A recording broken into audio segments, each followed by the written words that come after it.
Hello and welcome to the Playbookify Your Business podcast. And in this podcast, we interview C-level and top managers of high-performing companies, deconstruct their way of working and dig deep into best practices of building, growing, and scaling a team.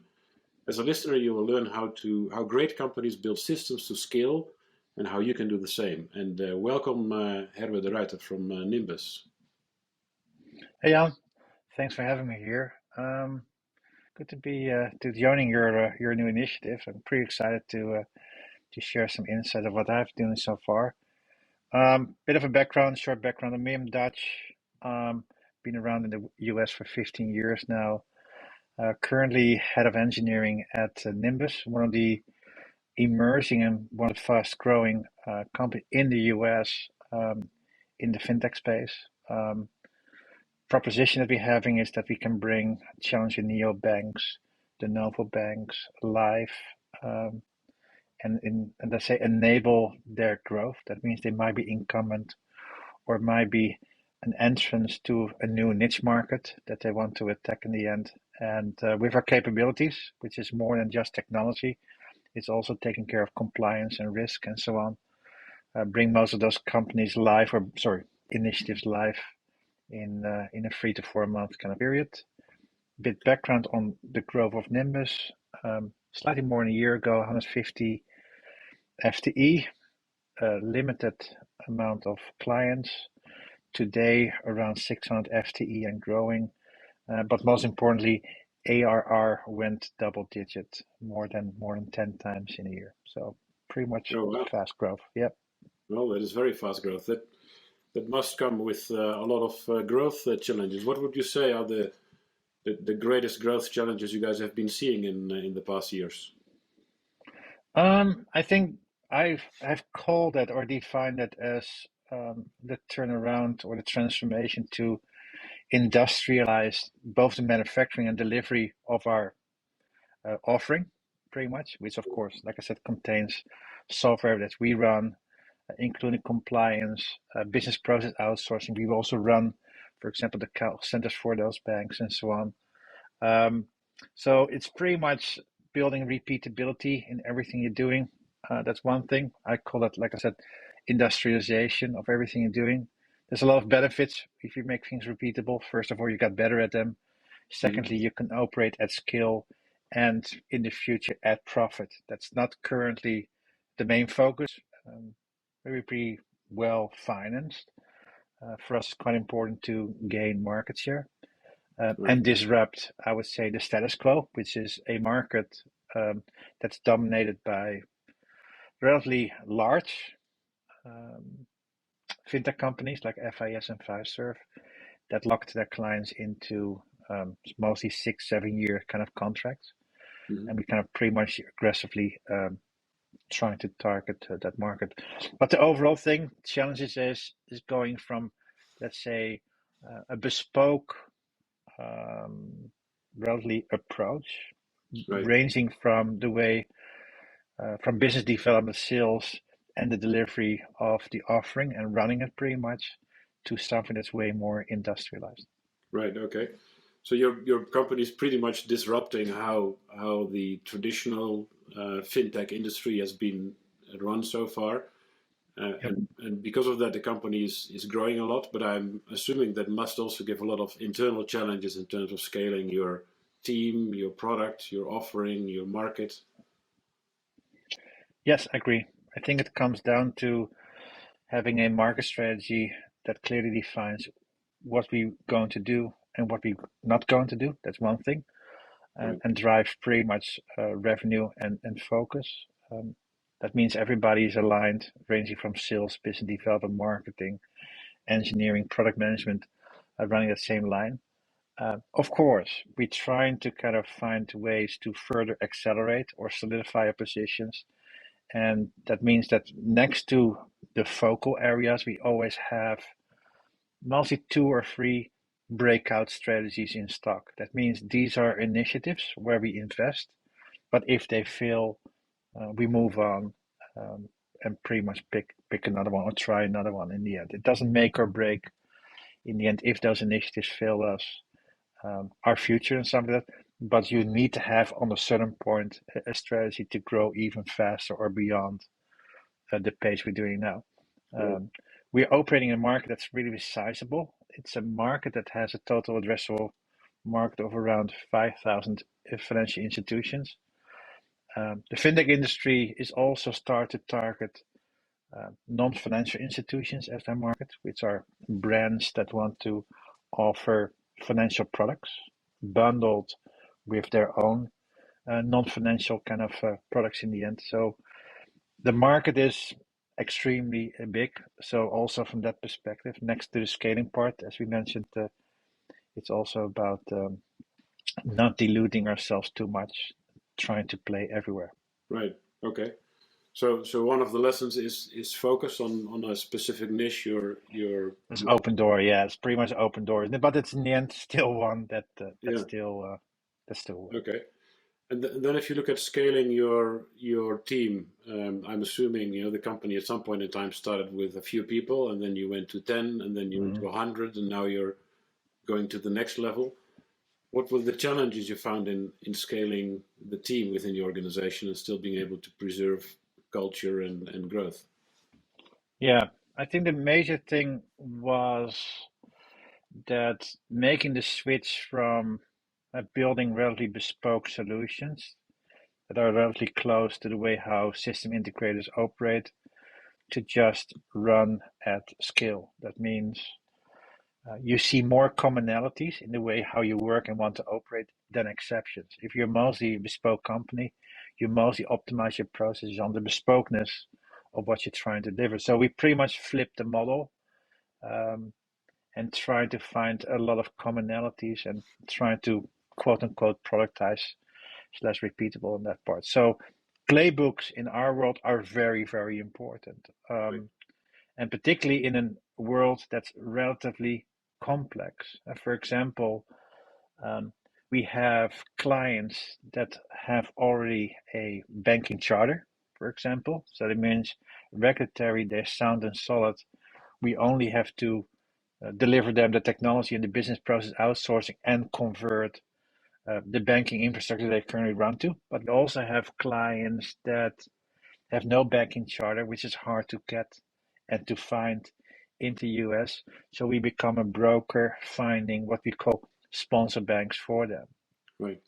In those stages, we are using our trust relationship that we have with other banks to bring them on board to them and another new client, pretty much you can call for them part. But that client need to be sound and solid and going through a lot of scans and need to be compliant, which partly we take care of. So in the end, the onboarding of clients itself is a very, very complex affair that takes a lot of, I would say, expertise, subject matter experts, and people coming from various directions that we're having. So the only way in the future, Jan, to make that scalable is just making it repeatable. Yeah. That's one thing. And secondly, I'm a big fan of Kaizen. That means always looking for where are the distractions in the process? Where do we lose too much time unnecessary? Yeah. Or where do we see too many deviations or exceptions? That means we have to rethink those kind of things. So I see the way how we particularly deliver solutions to our clients, the full package, which is beyond technology, almost like a manufacturing-like kind of process. So a lot of my inspiration comes from manufacturing and distribution concepts just in general. Okay. So it sounds like you have like a standard playbook. This is how we deliver, but while running the playbook, you have to be able to in a very agile way change and adjust your playbook to match reality. Yep. Totally agree. It's always important because we mostly draw is in horizon for a year max most of the times. Our world is changing so much and there's multiple steps to get there. What's always the danger of when you're building plans is that the future state is already considered today. So I'm a big fan of a short cycle loop where we have a plan, break it down into first steps where impact is high or change resistance might potentially be high. and focus on those changes itself. And also don't be shy to just A/B test those kind of things internally. So experimentation, as we call it internally, as the third or fourth step into the change process is relatively important to us. Complexity for us is also that, for me at least as engineering head, our resources are at 6 geographies, which are not relatively close to each other. So due to COVID, change is a bit harder. Mostly on the trust side. I came in blank or new 7 months ago. Nobody knew me. If you want to change quick and fast, trust is definitely a factor. And today, operating in a remote world, that just meant for me that I had to work 2 or 3 times harder to gain the trust. Do way more, I would say, missionary work. That people see the multiple perspectives, and then start to delegate the change to the various, I would say, leads and heads and managers that I have in my team. Okay, and so would you say that you talked about change? Is that such an important topic? Looking at your own customer onboarding playbooks, that change management should be an integral part of any customer onboarding playbook, because you're going to perhaps encounter resistance when you're trying to implement?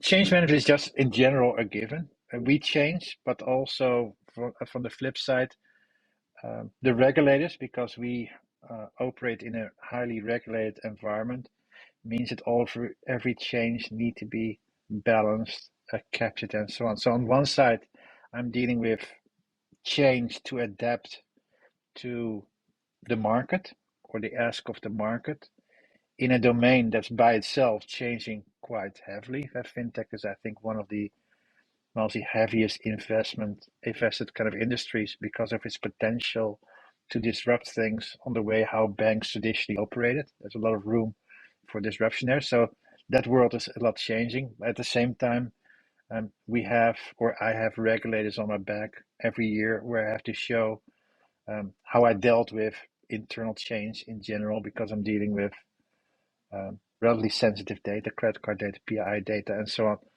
on, and dealing with relatively mission critical set of applications. Right. So does that mean, with all the rules and regulations, that the tools you use to run your playbooks should also contain some sort of auditing capability, like tracking, this is our process and this is also what we did with this customer? Yep. Yeah, traceability is very important. Every year or every moment that things go wrong or might go wrong, or exceptions being asked for, because what you have to do, the regulators are very rigid. You really need to exactly follow the procedure. You can request internally, I can through my risk department for exceptions. Too many exceptions on the same topic create a smell to the regulator. So I have to be really balancing those things out. But traceability, for did I do what my policies tell me to do? And even in case of exceptions, is there enough proof point that I made a deviation or circumstances drove us to do these kind of things? By the way, which we had to due to COVID, for example, or to crisis as we're in today, I would say, that also affect my teams. You have to be very strict there, correct? Yeah. Okay.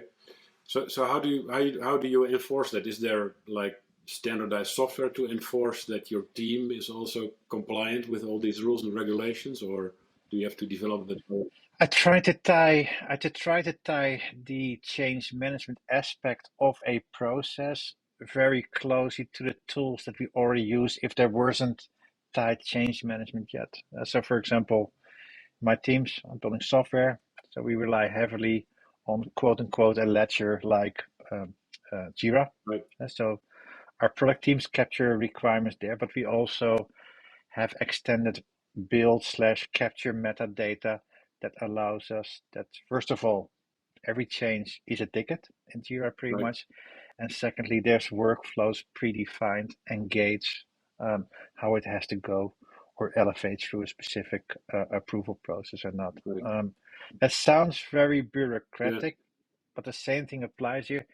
If you industrialize, if you build a cadence also around Mm-hmm. change, you're building up muscle memory with people. That's one thing. And the more you do it, the more natural it will come. Right. So Okay. And so you use Jira more or less for project management and also to document the what. This is what we're going to do, and then you also have the audit trail. But then the how. How do you? Is that more training in your company, or do you document the how in documents and maybe in Google Docs or in presentations, or how is the knowledge shared within your organization? yeah, multi-traditional documents. We pretty much use the documents that we also have to capture for the regulators and have to defend each year to the regulators. That's one side. That's a relatively traditional world, I would Right. say. They just want to see documents. We demonstrate and correlate those policies, of course, to systems where the real changes happen Right. and being captured. It's, by the way, not only Jira, but Jira is one of those systems that we're using. Mm-hmm. Um, we also have, for example, in our support systems, for example, requests for access to an environment or an instance of our software, or what we call a specific cage. We separate, for example, development access from production access. These are really strictly separated things. So there's also very stringent, I would say, ticketing / request forms needed that capture the request and the change and the approval for various other aspects of our business in the end. But Right.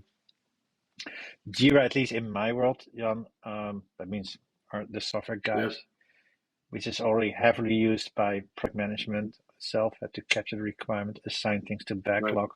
We really try to get our change management processes close in line to it. The other part is what you mentioned is, of course, training. We have a model where we have what we called our development teams are broken down into tribes. Each product group has a specific tribe with a head, broken down to squads. So the tribe leads and the squads have the obligation to be the gatekeepers for those policies and onboard new people with those policies. As we operate in a relatively what I call specialist kind of Mm-hmm. organization, that means that on one side, people got trained off the aspects that really impact their work.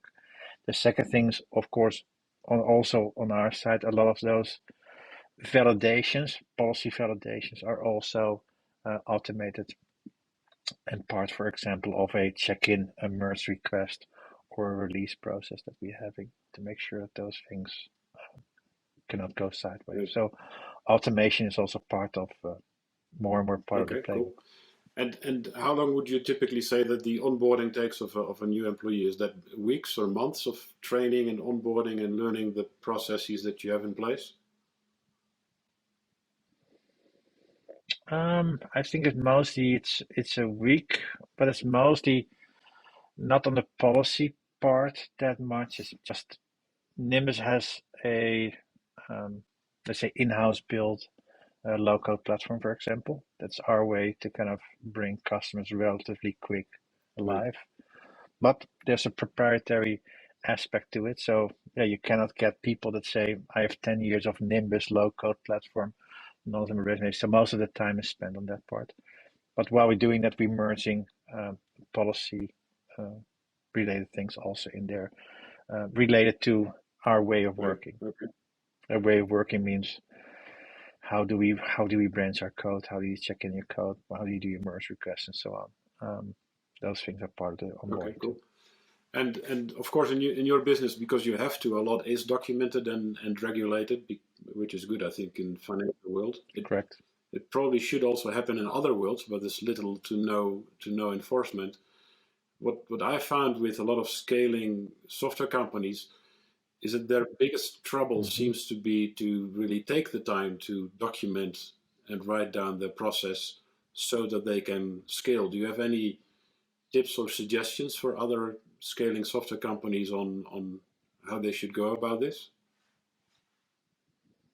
No, I think separation of concern there. So I would say you really have to allocate people, taking them out of the process, understanding the process, but taking them out to kind of first of all capture those things and start implementing things. We have within Nymbus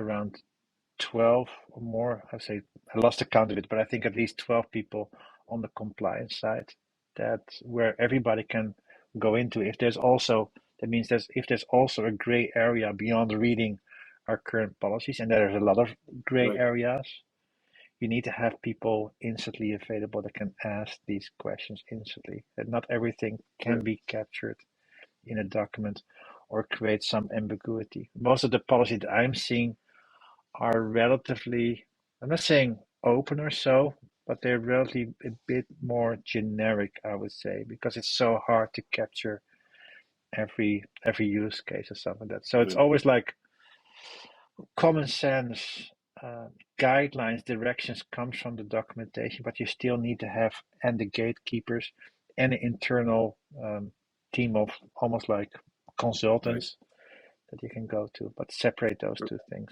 Doing things on the back of,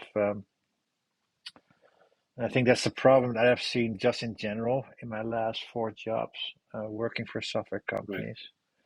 The tendency is to, if you let, for example, engineers document or create engineering-like artifacts, you got documents that are only meant for engineers.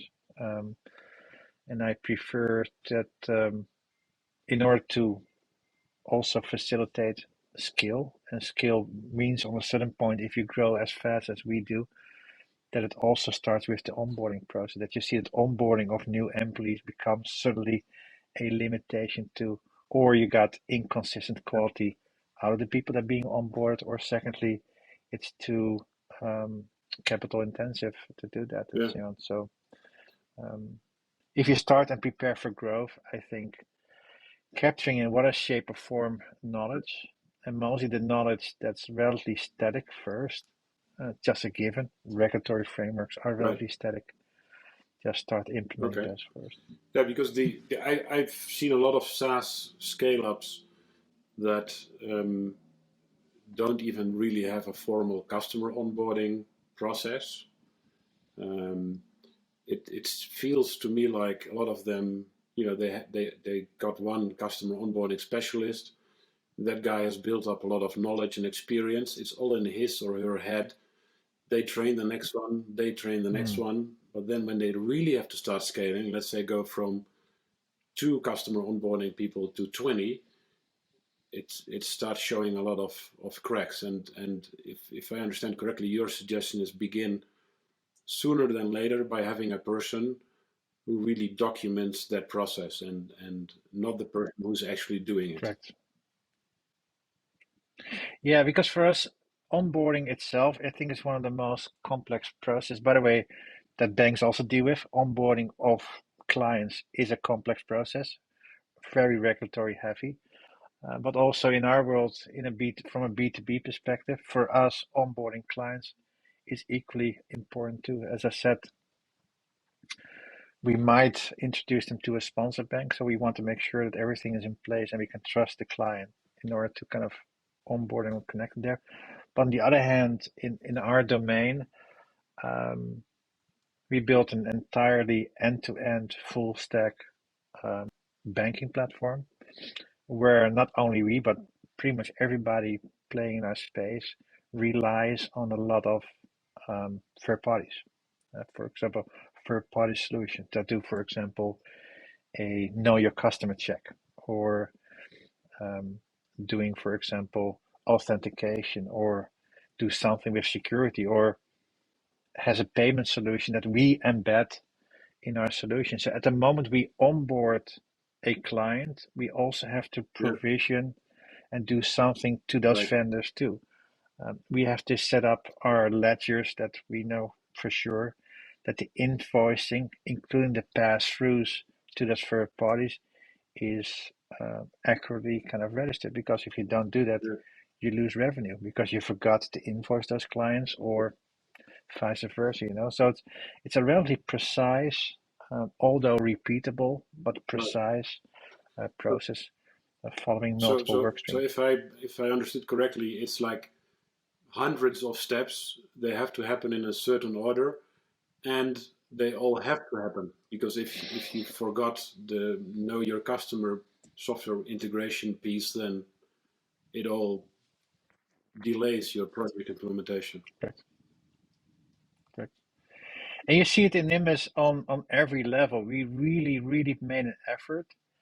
And I think we have a really super talented group of people that, by the way, starts from the top level. For example, our CEO, very strong opinion about how you do sales.